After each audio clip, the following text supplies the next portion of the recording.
నమస్తే, welcome to our channel. నేను పద్మిని. ప్రస్తుతంతో పాటు సోషల్ యాక్టివిస్ట్ కృష్ణకుమారి గారు ఉన్నారు. మాట్లాడదాం. మేడం నమస్తే. మేడం, సమంత అసలు ఎప్పుడు తను ఏం మాట్లాడినా అది చాలా హాట్ టాపిక్ గానే మారుతుంది.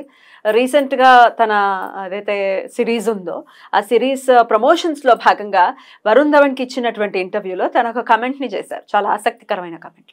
అయితే ఇది డెఫినెట్ గా ఇట్లా మాట్లాడుకోవాలి అందరూ, ఆ సిరీస్ గురించి దానికి హైప్ రావాలి అనే ఉద్దేశంతో ఇచ్చినటువంటి కమెంట్. అయితే ఈ కమెంట్ చేయడానికి గల కారణం డెఫినెట్ గా ఆ సిరీస్ కి ఎంతో కొంత హైప్ రావడం కోసం చేశారు అనేది సుస్పష్టం, అందులో ఎటువంటి సందేహం లేదు.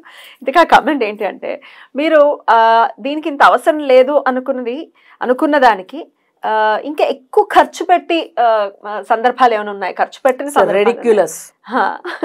రెడిక్యులస్ ఖర్చులు ఏమైనా ఉన్నాయా అని అంటే, నా మాజీ భర్తకి నేను గిఫ్ట్లు ఇవ్వటం విషయంలో నేను రెడిక్యులస్ గానే ఖర్చు పెట్టాను అన్న రీతిలో ఆవిడ మాట్లాడటం జరిగింది. ఎట్లా అర్థం చేసుకోవచ్చు దీన్ని? సమంత మానసిక పరిస్థితి కనిపిస్తుంది ఇందులో. ఎలా? గతం గతహ అనుకోవాలి. విడాకులు బాధాకరమే, అందులో డౌటే లేదు. గెట్ ఆన్ అవ్వలేదు అనుకోవాలా? అవలా. చైతు ఎప్పుడు మాట్లాడిన సందర్భమే లేదు ఇప్పటిదాకా.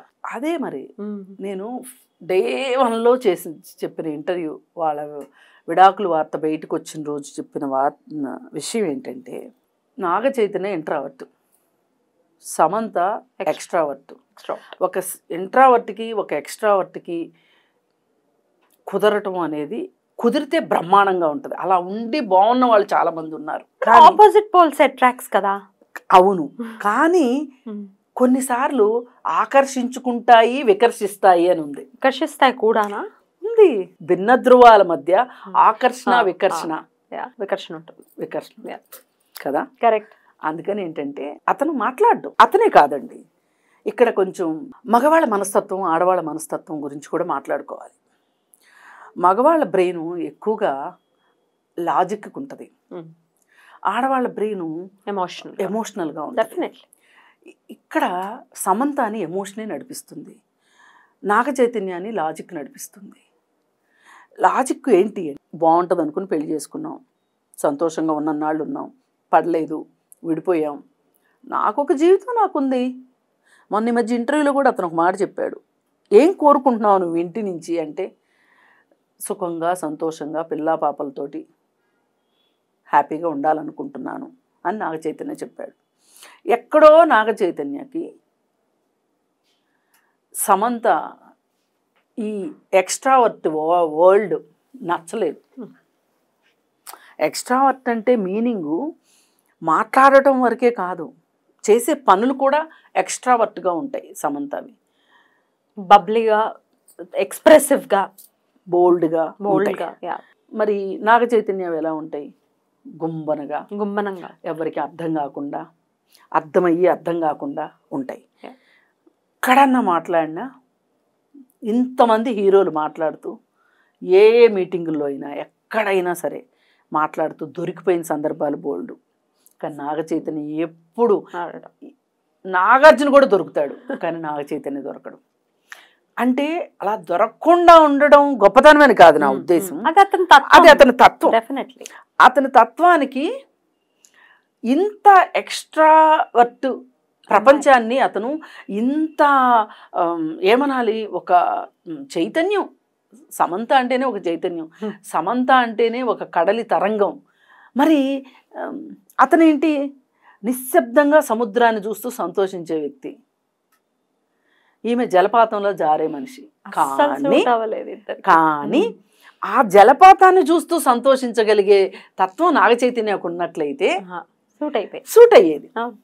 ఎక్కడో అతను మనసు మార్చుకోమని చెప్పను. ఇప్పుడు నచ్చలేదు అని చెప్పి మనం విండో షాపింగ్ని మార్చుకోవచ్చు. ఇది నచ్చలేదు, అది నచ్చలేదు, అది నచ్చలేదు, ఇది నచ్చలేదు, ఇవాళ అసలు ఈ షాపింగే వద్దు అని రేపొద్దున మళ్ళీ షాపింగ్ మొదలెట్టి మళ్ళీ చూసుకోవచ్చు. కానీ జీవితాలు అలా కాదు, ఎక్స్పెషల్లీ భారతదేశపు జీవితాలు అలా కాదు, వెంటాడతాయి. ఈ రోజుకి సమంతని తన పాత జీవితం వెంటాడుతుంది. అక్కడే పురుషులకి స్త్రీలకి ఉన్న తారతమ్యం అదే. సమాజం ఇద్దరిని వేరు వేరు దృష్టిలతో చూస్తుంది. అందుకని ఏంటంటే ఈ ఫ్రస్ట్రేషన్ అంతా సమంతకు అర్థమైంది ఈ 2 ఏళ్లలో.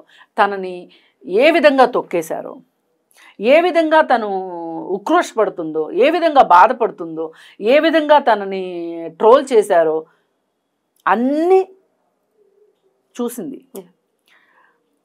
సాక్షాత్తు సినిమా ఆడితే హీరో ప్రతిభ అంటారు, పోతే హీరోయిన్ తప్పు అంటారు. అదేదో శాకుంతలం సినిమా పోయింది, దానికి అసలు అమ్మాయి ఆ సినిమాకి హీరోయిన్గా ఎట్లయింది, ముసలమొహం వచ్చేసింది, పీక్కుపోయింది, ప్రౌడా, ఎట్లా పనికి వస్తుంది, ఎన్ని కామెంట్స్ చేశాడు కదా ఒక పెద్ద ఆయన, చెవులు చుట్టూ జుట్టుండే ఆయన కామెంట్ చేశాడు. ఆమె ఏమన్నదంటే కొంతమందికి చెవుల దగ్గర జుట్టుండేవాళ్ళు అని ఆమె ప్రస్తావించి రియాక్ట్ అయ్యారు ఆవిడ. రియాక్ట్ అయితే ఈయన ఇంకా చండాలంగా రియాక్ట్ అయ్యాడు. ఏంటంటే టెస్టోస్టెరాన్ ఎక్కువ ఉన్న వాళ్ళకి జుట్టు ఎక్కువ ఉంటుందంట అన్నట్లు ఆమె కామెంట్ పెట్టింది. అసలు నాకు చెవుల్లో ఏంటి చాలా చోట్ల ఉన్నాయి, వచ్చి కావాలంటే చూసుకోవచ్చు అన్నాడు. వినడానికి అసహ్యంకరం. ఇది ఎలా ఉందంటే అసిద్ధ మీద రాయేసినట్లేదు. డెఫినెట్లీ. అందుకని అదే సమంత గనక నాగార్జున కోడలుగా నాగ చైతన్య భారీగా ఉండుంటే ఆ సినిమా పోతే కామెంట్ చేయరు. ఆ పెద్ద ఆయన ఈ కామెంట్ చేయగలిగేవాడా? అప్పుడు తెలిసి వస్తుంది, అప్పుడు తెలిసి రావాలని అనట్లా, ప్రపంచం అప్పుడు అర్థమవుతుంది. ఒక విడాకులు తీసుకున్న భార్యకి ప్రపంచం అప్పుడు కొత్తగా కనిపిస్తుంది. అప్పటిదాకా రంగురంగుల ప్రపంచం, ఇంద్రధనుసులో కనిపించిన ప్రపంచం అప్పుడు అసలైన ప్రపంచం బయటకు వస్తుంది, కనిపిస్తుంది, రంగులు చూపిస్తుంది. దీంతో సర్దుకుపోయి ముడుచుకుపోయి ఎక్కడికైనా పారిపోయి లేదంటే ఆత్మహత్య చేసుకుని ముగించుకుంటారు జీవితాలు కొంతమంది రెట్టించిన ఉత్సాహంతో, ధిక్కార స్వరంతో, అంతకంటే ఎక్కువగా పేట్రేగిపోవటం అని నేను అనను కానీ ప్రజ్వలిస్తూ ఉంటారు. ఇప్పుడు సమంత ఆ దశలో ఉంది. తన ధిక్కార స్వరాన్ని వినిపిస్తుంది. ఎలా? తన స్కిన్ షో ద్వారా, ఇలాంటి మాటల ద్వారా, ఆమె అనారోగ్యం ద్వారా, నేను అనారోగ్యంగా ఉన్నానని ప్రపంచానికి చెప్పటం ద్వారా, ఇలా అన్ని రకాలుగా తను ప్రపంచం ముందుకి తనను ప్రొజెక్ట్ చేసుకోవటం ఎలా ఉంది అంటే ఒక ధిక్కార స్వరం కనిపిస్తుంది. ఈ ధిక్కార స్వరము ధైర్యం నుంచి వస్తే, స్థైర్యం నుంచి వస్తే, తెలివి నుంచి వస్తే సంతోషం. కానీ తన నిస్సహాయత నుంచి ధిక్కార స్వరం వచ్చింది. అందుకే ఆ ధిక్కార స్వరాన్ని తను ఇలా చూపిస్తుంది. మీరు చూడండి, కొంతమంది ఆడపిల్లలు కావచ్చు, మగపిల్లలు కావచ్చు, ఇవాళ రకరకాల ఫ్యాషన్గా తలలకి కట్టింగ్ చేయిస్తున్నారు.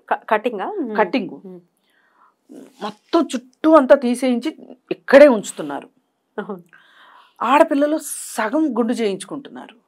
అలాగే ఒక పక్క ఒక కలరు, ఇంకొక పక్క ఇంకొక కలర్.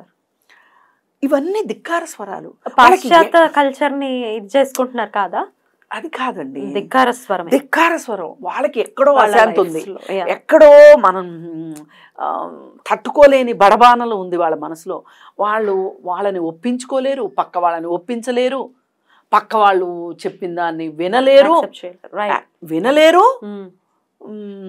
నేను ఒప్పుకోవట్లేదని చెప్పరు. నర్మగర్భంగా చేసే పనులు ఇవన్నీ. ఇది సమంజసమా కాదా? ఇప్పుడు సమంత కమెంట్స్ కానీ ఇట్లాంటి యాటిట్యూడ్తో ఉండడం కానీ ఇది వాళ్ళకే నష్టం. అదే అడుగు. అటు తిరిగి ఇటు తిరిగి సమంజసమా కాదనేది మన ప్రశ్న కాదు. తప్ప ఉప్పు అనేది కూడా జడ్జ్ చేయడానికి మనం కరెక్ట్ కాదు.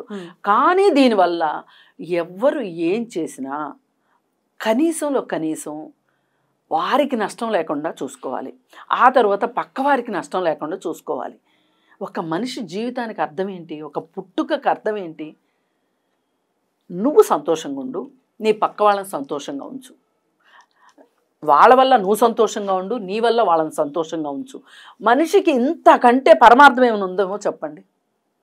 చదువుకున్నారా, చదువుకోలేదా, పెద్ద పెద్ద కిలిమంజారోలు ఎక్కారా లేదా, హిమాలయాలు ఎక్కారా దిగారా, ఇవి కాదు నా దృష్టిలో. నోబెల్ ప్రైజ్లు వచ్చినాయా, లేదు అనుకుంటే ఆస్కార్ అవార్డులు వచ్చినాయి, ఇవి కాదు.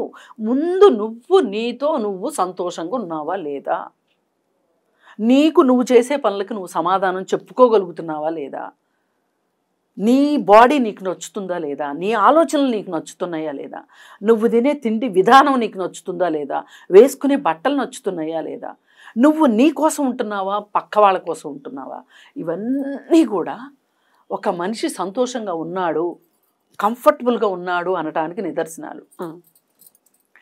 వీటిల్లో ఇప్పుడు నేను చెప్పిన వాటిల్లో ఎన్నిట్లో సమంత హ్యాపీగా ఉందని మీరు అనుకుంటున్నారు మీరే ఆలోచించండి. చూసే వాళ్ళకి కూడా అది అర్థమైపోతుంది. ఇప్పుడు ఈ స్టేట్మెంట్ వల్ల సమంత కొత్తగా ప్రపంచానికి చెప్పింది ఏంటి అంటే, అతను పెళ్లి చేసుకుంటున్నాడు కాబట్టి ఈమెకు ఉడుకుమొత్తనం వచ్చేసింది, నా జీవితం ఇలా ఎడారైపోయింది, ఒంటరైపోయింది, నువ్వు బాగానే తోడెత్తుకున్నావు, నువ్వు జీవితంలో సెటిల్ అవుతున్నావు అనే ఒక ఉడుకుమొత్తనం కనిపిస్తుంది. ఇది ఒక దృఢమైన మనస్తత్వం ఉన్నవాళ్ళు వెలిబుచ్చాల్సిన భావోద్వేగం కాదు. నువ్వు నీకు అక్కర్లా ఇంకొక తోడక్కర్లా, ఇంకొక పెళ్ళి అక్కర్లా, ఏం అక్కర్లా, నీతో నువ్వు హ్యాపీగా ఉంటే నువ్వు జగజ్జేతగా ఉండగలుగుతావు. అలా ఉండాలని నేను సమంతను కోరుకుంటున్నాను. అప్పుడు ఇలాంటి కామెంట్స్ చేయాల్సిన అవసరం లేదు. అలాగే కొంతమంది నువ్వు ఇండస్ట్రీకి పనికిరావు, ముసల్దాని అయిపోయావు అంటే దానికోసం నువ్వు ఇంకెంత యంగ్గా ఉండేలాగా ఎక్స్పోజింగ్ చేసి చేయాల్సిన అవసరం కూడా నీకు లేదు. ఎవరి కోసం నువ్వు బతకట్లా, నీ కోసం నువ్వు బతుకుతున్నావు. నీ వల్ల నలుగురు బతకాలనుకో, అప్పుడు నీ జీవితానికి ఒక అర్థం ఉంటుంది. లేకపోతే ఇలాగే ఉంటుంది, నీ ఆరోగ్యం పాడవుతుంది, నీ కెరీర్ పాడైంది ఒక రకంగా. అసలు ఎలాంటి మంచి మంచి సినిమాలు ఉన్నాయి, ఎంత నటనకి స్కోప్ ఉన్న సినిమాలు ఉన్నాయి.